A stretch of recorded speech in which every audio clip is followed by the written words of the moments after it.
Hello my friends, we have those videos coming from Pokrov's direction. Definitely Ukraine tries to use even long-range drones for counterattack in Pokrovsk. Ukrainian SBU published those videos today of how the Russian positions were hit. Yes, it's uncomparable to aviation gliding bomb strikes or something like that, but still FP2 drones, they carry roughly 100 kilograms of TNT. This is a very precise and devastating weapon. Well, this tactics is not new because Russians also used the similar one in their Shahid drones. They put the FPV controls cameras and they hit some of the Ukrainian positions, but still it is not that massive. So Ukraine now tries to make it more massively. So of course, with this extra fire, the situation on Pokrovsk is not that great for Russians, and they really scroll meter by meter a day. We see that for the last couple of weeks, they didn't manage to cut the bottleneck, to encircle Ukrainian forces, and to fully occupy Mirnograd and Pokrovsk. They waste lots of the resources, lots of the army men, and for this reason, Putin is looking for alternate solutions, maybe some sort of the peace, so-called peace deals. And we have lots of the information about that one coming. I mean, the cringe connected to it. Well, in this video, I'm gonna speak about that too, little by little. Yeah, all of the events will be discussed around Ukraine for sure. But let's start from the other news, like those drone strikes, because they happened also in Crimea, where the local chemical plant was hit by probably also FP2 drone. This is the very big facility, an enterprise where Russia produced the components for explosives and for fuel. Well, in this case, the job was done not by SBU, but by Ukrainian military intelligence. They mostly operate in Crimea, sometimes also in occupied regions of Donbass and also on the Russian territory. Also, the last night, Ukraine was quite precise in Moscow region. Yes, it is a Moscow Oblast. They have snow already. This place is called hydroelectric power station Shaturskaya, which is now not working because there were several strikes towards it. Russians say that they woke up not by alarm but by Ukrainian drone strikes. This power plant is important for Russian Moscow region, and again it shows that Russia, even having the air defense capabilities, the biggest one out there in Russia is in Moscow region, still they failed to repel this drone strike, and there were numerous of the Ukrainian drones which hit precisely this power plant. Yeah, this picture is pretty much standard for Russia to witness every night, and I'm sure that this night Ukraine also prepares something hot for Russians. To compensate the loss of electricity for very important Russian objects, Russia deployed those diesel generators, basically huge trucks. And that's the Russian air defense system mobile groups on those big Ural trucks. I wonder what caliber they have, 20, 25 millimeter. Now about the Russian economy. The body is not healthy. The government has reported almost complete lack of economic growth for the second month in a row. Why the growth of economy is important? Because the Russian budget is planned on that, but with low oil prices, with crisis in energy, Russia simply cannot develop its economy, and it will all go down pretty much soon. I believe next year there will be downfall already of the Russian economy that could potentially expedite touching every sort of the spheres, including military industry. We already see the signs that the situation for Russia is not good, even in military. Polymarket and other analytics, they say about it.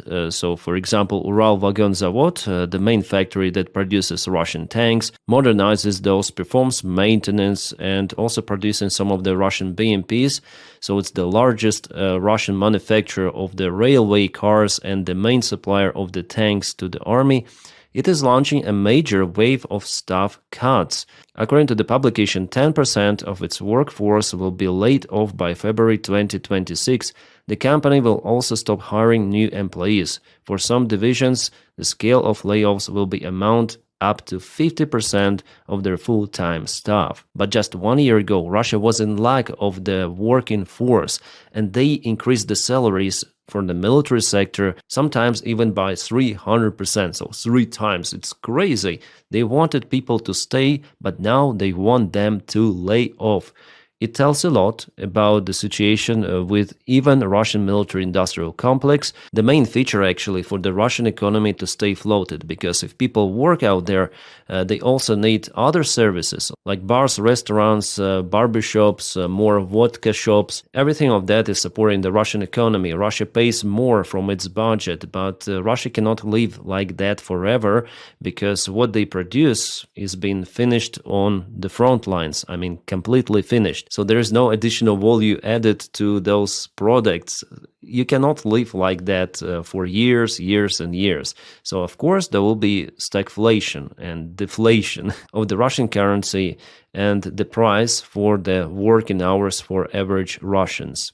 And for this reason, Russia decided to use Donald Trump White House administration as its own personal weapon to gain control over entire Donbass, to force Ukraine to sign capitulation and get Donbass without using military force and economic resources of Russia, and only after that continue the war. Because Russia may waste the great part of its army, resources, army men, plus funds, which Russia is in lack of, because now they even start to sell gold, then everyone is buying it because the price is growing, Russia is selling it. Putin and Russian management understand that they cannot continue it forever. And unfortunately our partners, yes, I'm not calling them allies any longer because they do not see Ukraine as an ally. Well, they caught the bite that Russia proposed them, and it went to complete chaos, but I'm gonna speak about it later in this video. Stand by for it. Just for you to understand why Russia wants this so-called capitulation deal. Not because Russia is winning, but because Russia is losing, after all. Its economy, workforce, everything.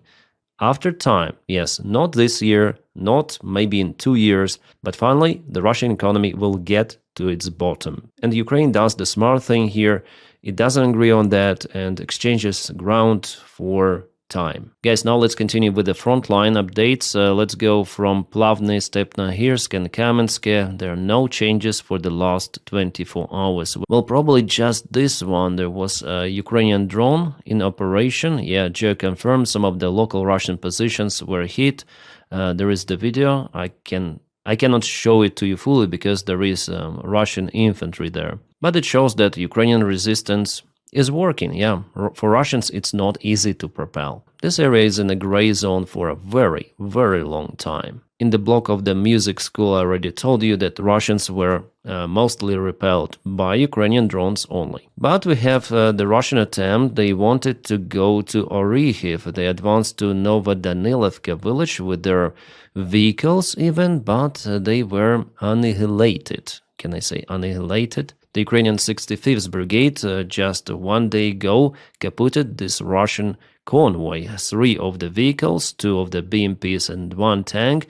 Then 1 of the tanks was damaged together with 1 motorcycle, couple of Russians wounded and 8 KIA. And here is the video. It's the new one published today. One of the Russian vehicles stopped and later on was finished with other drone. You see that the visibility is not that great, so Russians are again using fog, poor visibility conditions to propel forward. But in this case, Ukrainian drones were still capable to fly, since the visibility was not that low as it could be. So the job was done very, very precisely. In this case, Ukraine didn't waste lots of the drones to stop Russian tanks and BMPs. You see that sometimes this Russian armor, hangar armor, doesn't help. For the drone operator, it's important to find the vulnerable spot. Then the vehicles were stopped. Some of the Russians went to the local buildings. Later on, buildings were cleared. Surveillance drones, thermal cameras, they help a lot to find out the locations of Russian soldiers. And even in the rubble, for them it's very hard to hide, especially when Ukraine uses heavy drones like, for example, Baba Yaga. Plus the FPV drones, they fly to the very narrow spots and also capable to hit Russians precisely. Drone technologies improve, they're upscaling, and for Ukraine to produce 1 million drones per year, it's not even a big task as it was a couple of years ago. Now we are saying about possibly 20 million drones to be produced the next year. It is absolutely crazy number, but our guys, our volunteers and Ukrainian government says that it is possible to achieve. So yeah, there was the Russian attack, but it failed. Russia lost several of the vehicles, but you see, Ukraine also lost one of the tank in Arikhiv. It was probably also hit by the drone. Let's check it out. Yeah, you see, it was probably, yeah, T-64 tank, something like that. Maybe T-72. It's hard to say. And the Russians used the fiber optic drone to find the tank and to hit it. It is understandable that no one was inside the tank nor in this space. So it was eliminated, yes, but no casualties. And just look at this image, how clear it is then the fiber optic control drone is used. Unfortunately, Russia has more of those kind of the drones compared to Ukraine still. So in this case, one vehicle lost for Ukraine, 3 for Russians, one tank also was damaged, and one more BMP damaged. They probably returned back or something. But Russians, they're trying to advance, you see, and they do not hesitate even to use their armored vehicles, not just Nivas or something. This is also new, by the way, I haven't seen it before. Oh, Russia lost one tank, Hitchcock tank, and yeah, the same place, there are 2 of the vehicles. I already told about those yesterday. We just have the geolocation and confirmation about exact place. I also have some new videos from 65th Brigade, Ruzzians. It's hard to say the geolocation of it, but it was confirmed that they operate in Zaporizhia direction. Yeah, in most of the cases, Russians are using not armored vehicles, tanks or something, but Niva was off-road vehicles, but still they stuck. You may see this is the longer variant of Niva with some extra doors. It is too long, so it stuck in the mud and was heat destroyed. And as for the tree lines, you may see that Russians have no opportunity to hide. There are no branches, no trees, nothing, no leaves at this time of the year. And basically most of the trees are being cut already by shrapnel, by shells and everything. They try to go there, but it's just for nothing. Field or the tree line in Zaporizhia direction in particular, it doesn't really matter that much. And that's why in this direction Russia probably has the most of the losses and their crazy attempts to advance. Also for our guys, it is easy to find the Russian artillery. For example, this looks like D-30 artillery system, Soviet made. And here we have one more artillery, could be the same type. They try to hide it in the tree line once again, but it doesn't work any longer. At this time of the year, it's very easy to spot it. Yeah, Ruzzians brigade is working a lot in that direction. They published so many videos. This is the Russian biker. Yeah, I think they published the result for this month to Spilnota Sternenka, volunteer of Ukraine, one of the biggest ones. Yeah, I have new videos to discover and probably I'm gonna review them separately, not on YouTube. Yeah, even though Russia has this advancement in Zaporizhia, but it doesn't go well for them at all. As for their latest success, for the last couple of days, we may tell about the village of Tihe, where Russia performed the flag operation before there was the aerial strike on Ukrainian positions, and later on Russia sent a very limited group of their soldiers. Again, weather conditions were profitable for them to go very far away from Alexeyevka before they also tried to get to this village. But still, all of that is the gray area. Russia is not capable to create the bridgeheads here. They go from one village to another, propelling with a very, very small forces, like 1-2 soldiers. And for example, here they take photos. It could be a single soldier with the same Russian flag who may take picture from different areas. And unfortunately, yeah, for Ukraine, it's not profitable to hold infantry there. Usually they're withdrawn behind the Vovcha river and Ukraine just operates with a drone. So we may tell that this entire area is the gray area where Russians may operate sometimes Ukraine. Our guys understand that Russians may use aviation gliding bombs, so it's better to take cover in robust positions. But for Gerasimov, this map looks not like that. It is already like this, because he doesn't understand what is gray area, what is partially controlled territory. I'm sure that he painted it like this and tells to Putin that soon Russia will occupy Pokrovsk. But de facto it's not like that, even close.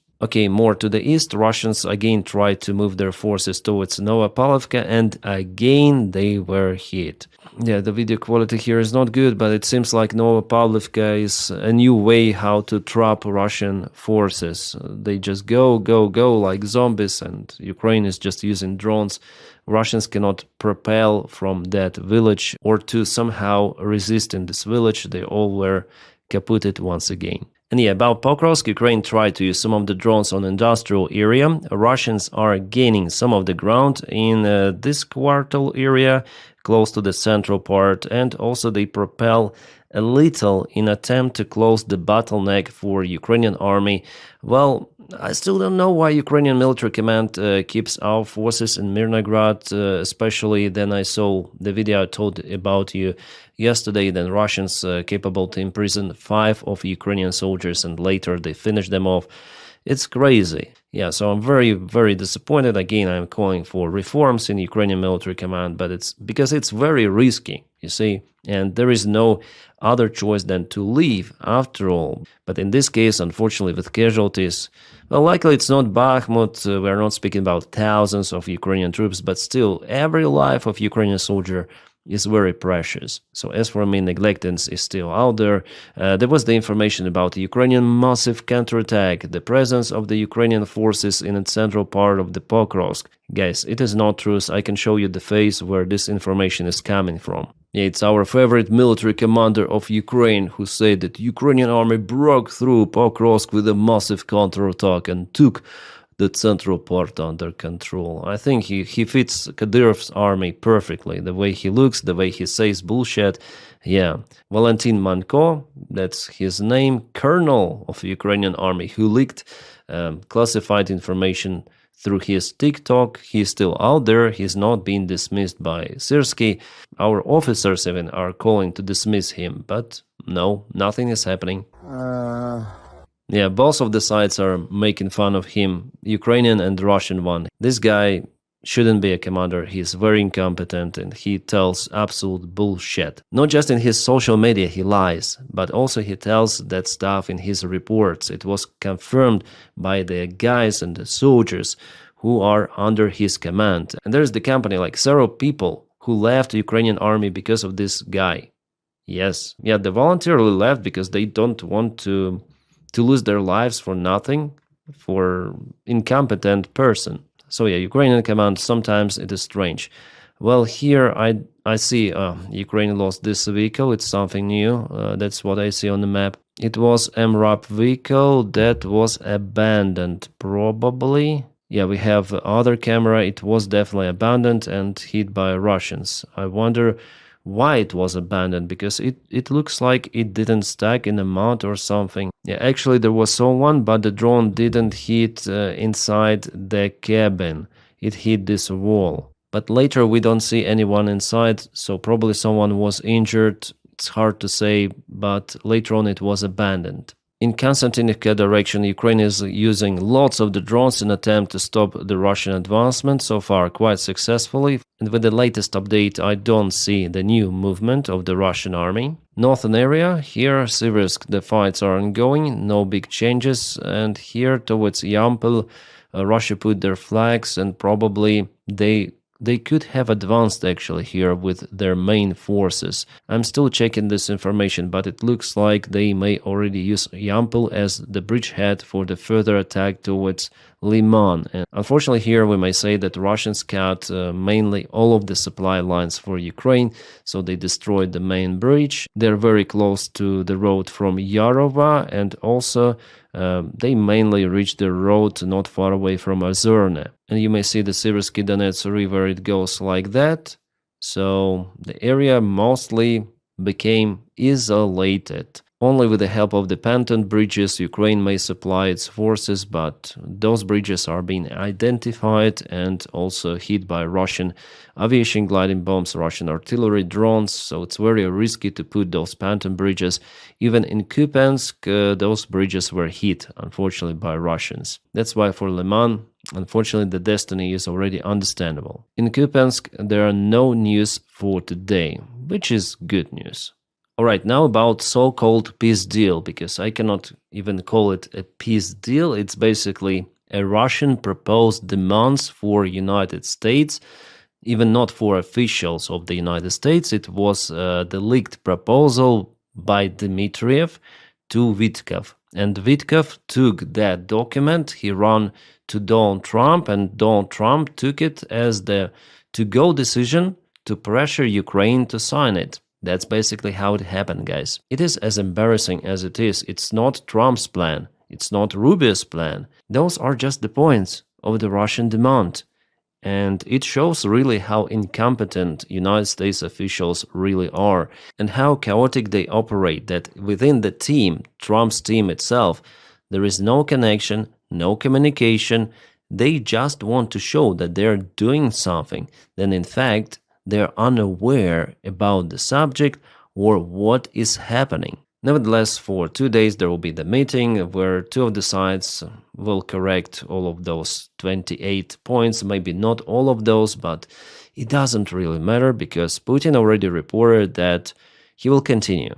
The goal for Putin is to continue the war while he can. And if Ukraine doesn't want to give up Donbass voluntarily as a result of those so-called agreements, well, in this case, Putin say that they're quite comfortable with military, but we understand that he's not comfortable. Otherwise, there will be no any attempts from Russia to pressure Ukraine via United States of America to give up Donbass just like that. It means that something is going not according to plan for Russia. So let's go step by step to understand the chaos with those peace agreements. The initial leak was coming from this gentleman Barak Ravid, who is partially employed or reporting for Axios source. He published this article on November 19th on Axios website. Trump plan asks Ukraine to cede additional territory for security guarantee.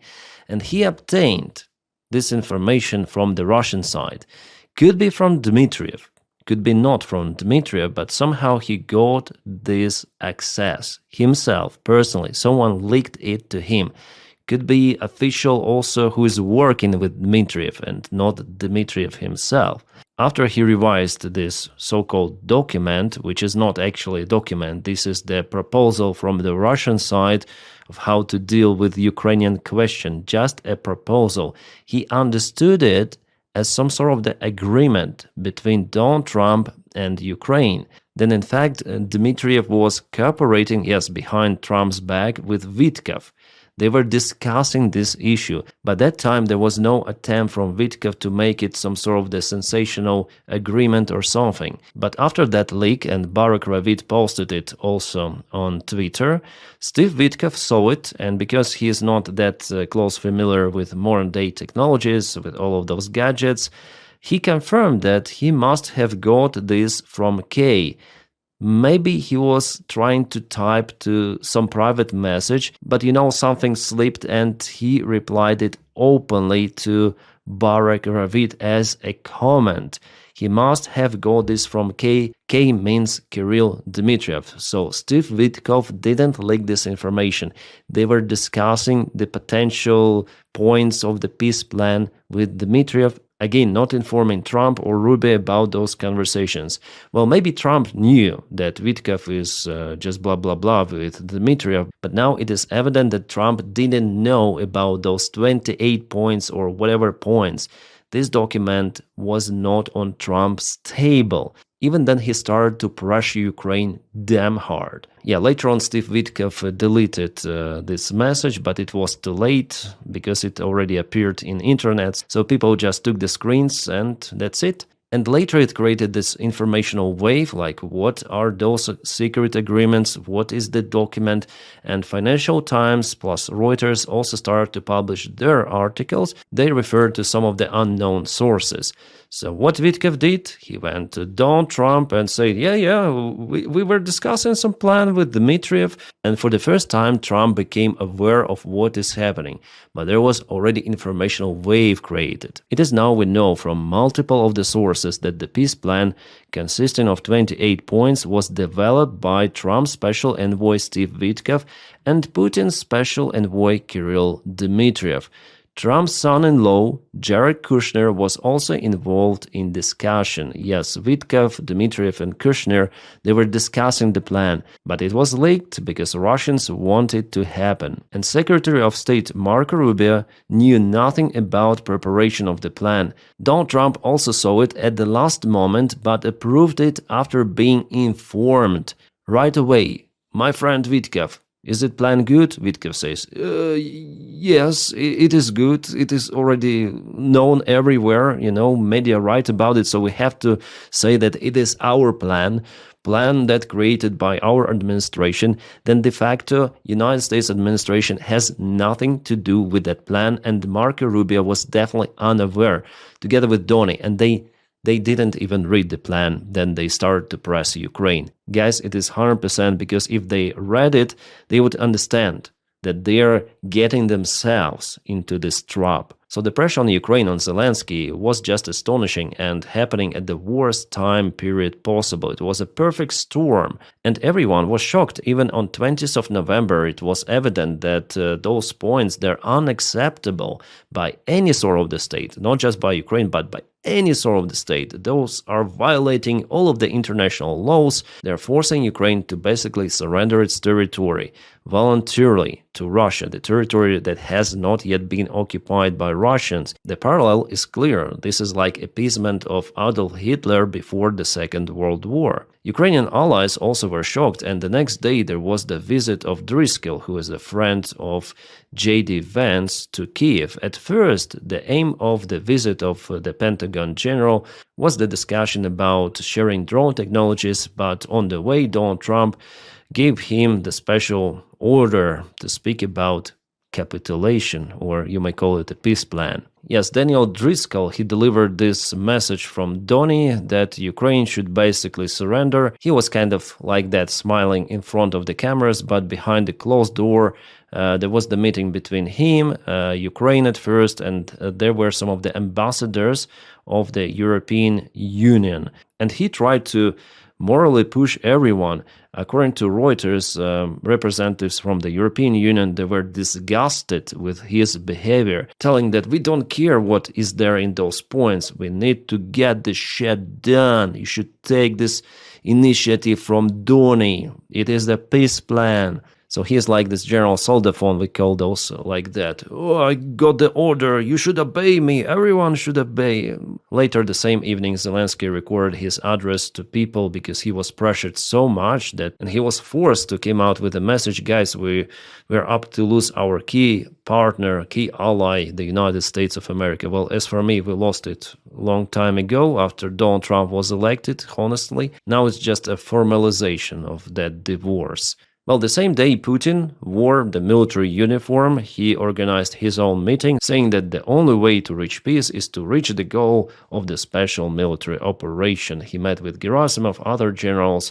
He clearly showed that he is not interested in peace. Peace for Putin is only in the best case scenario for Ukraine to give up Donbass voluntarily, and later on Putin will continue. That's $1,000,000%. Not mathematically correct, let's say 100%, okay?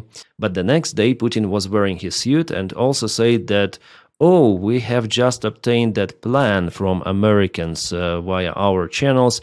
Okay, that plan is not really what we spoke about during Alaska meeting, but we may consider it because, you know, there are some of the concessions for our side, and de facto there are no any concessions from Russia.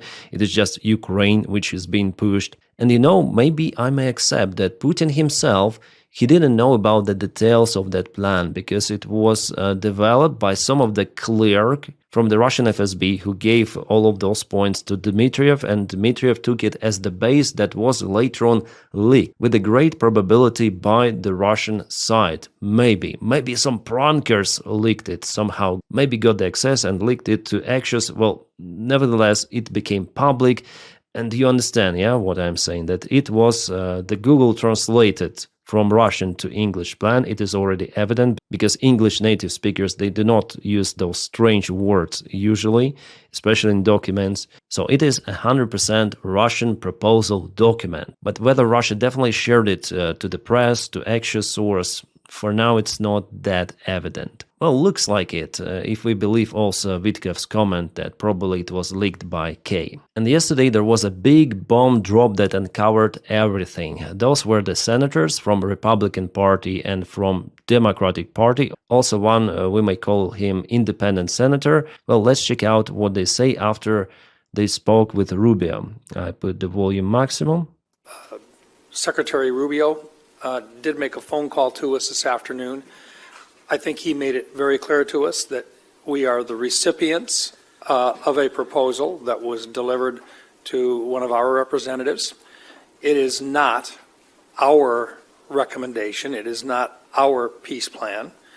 It is a proposal that was received, and as an intermediary, we have made arrangements to share it, and we did not release it. It was leaked. It was not released by our members or our representatives. Yes, it is basically a Russian plan, but the White House administration pretended that it was their plan, that it was Trump's plan. It was done in cooperation with Rubio, Witkoff, and so on. The information about it was shared in the press 2 days ago. But now, senators, they spoke with Rubio, they say it in front of the camera that it's the Russian plan, we have nothing to do with it, just some of our representatives were in contact with the Russian side, and it was just a Russian proposal in general. So Marco Rubio and entire White House administration, they shit their pants, but Marco decided to do this step. He came out with a solution that we didn't shit our pants. No, the smell you feel is not our shit. No, nothing happened. Nothing happened. He continued to insist that the peace proposal was authorized by the United States. It is offered as strong framework for ongoing negotiations. It is based on input from the Russian side, but it is also based on previous and ongoing input from Ukraine. Yeah, of course, Ukraine put its input to give up on army, territories, and weapons. Of course, Rubio, we believe this shit you posted. Yeah, just for you to understand how they lie and how chaotic White House administration really is. Then they have the evidence, and still they try to hide how they fucked up with this peace plan. And I think now negotiations in Geneva are ongoing to save not the peace plan, not Ukraine or something. The negotiations are there to save the remains of the reputation, possible remains of the reputation of the White House, because definitely how can they insist on something? How can they propose or mediate peace deals if they take freaking Russian document and force Ukraine to accept it, even without reading it? It's beyond understanding, but guys, it's the new reality of the United States of America. That's why I'm not calling that country anymore as Ukrainian ally. If it pushes Russian demands for capitulation for Ukraine to accept, and they're doing it in the most scam way possible. You need to accept the deal till Thursday, till the Thanksgiving day. Otherwise, we're gonna take your arms. And we're going to stop to give you intelligence information, which is crucial for Ukrainian air defense.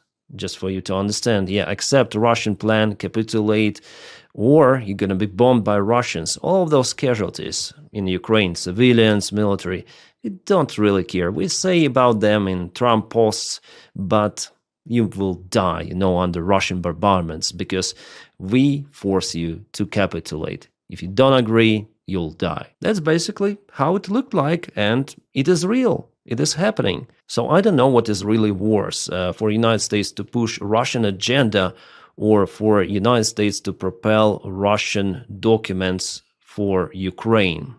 What could be worse? Maybe two of those things are the worst possible for United States. It's no longer a leader of democratic world or free world. I think we may call it crypto corpo empire. It changed a lot since Donald Trump was elected, and I hope Americans will get out of this chaos because it is touching Ukraine. We see how it touches Ukraine, but it touches also the lives in America.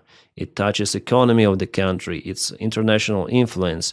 For Donald Trump, Ukraine accept the peace deal, but he doesn't care about Ukraine. He doesn't care about security in Europe. Now Europe came out with its own deal. I'm not gonna put too much attention on that one. Probably in next videos we're gonna review that. But in general, Europe should be more independent in everything from the United States of America, especially in military. Unfortunately, Europe was and still very dependent on Russia. It was done because of the many factors, and it didn't take the possible threat from Russia seriously. It didn't invest into its military production. Yeah, unfortunately, we have what we have. Without the United States weapons, Ukraine may still fight, but it will lose more ground. And actually, the lever of the United States that it might apply on Ukraine before, with previous White House administration, then there was definitely big military support for Ukraine. Now I would say that lever is not that strong or almost absent. If they force Ukraine to capitulate, they should tell Ukraine, okay, if you don't capitulate, we're gonna stop weapons support for you or intelligence support. But now Ukraine has some of the alternates. Yes, it will be hard for Ukraine without that support, but still it's different compared to what it was before. Now Ukraine obtains also satellite information from the private companies. Also, Ukraine produces lots of the drones, and the drones are a decisive factor in the war of the 21st century.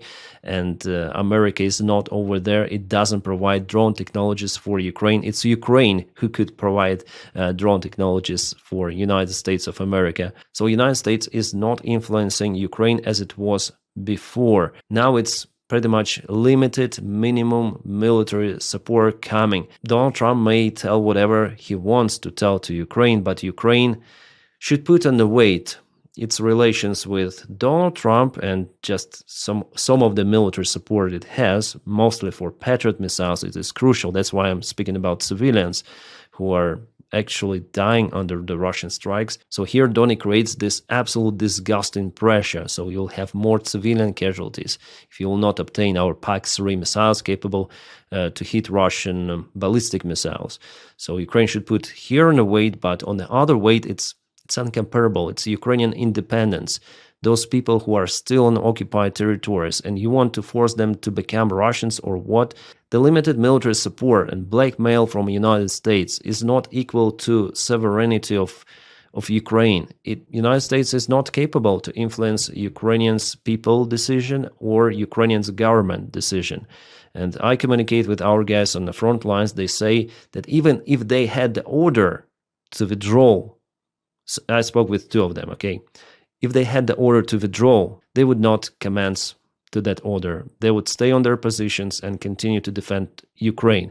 And the vast part of Ukrainian army thinks exactly like that. So we'll see what might happen tomorrow, because the peace deal has already been modified. It was reported by Ruzzia, again himself. But this situation really shows that the incompetence of the White House, that the administration is totally unaware of what is happening, and it doesn't want to be aware, which is outstandingly bad. It has never happened like that before. I would say in the history that the country with the biggest economy, biggest army would behave like that. I would say it's acceptable for the countries like maybe Chad, Somali.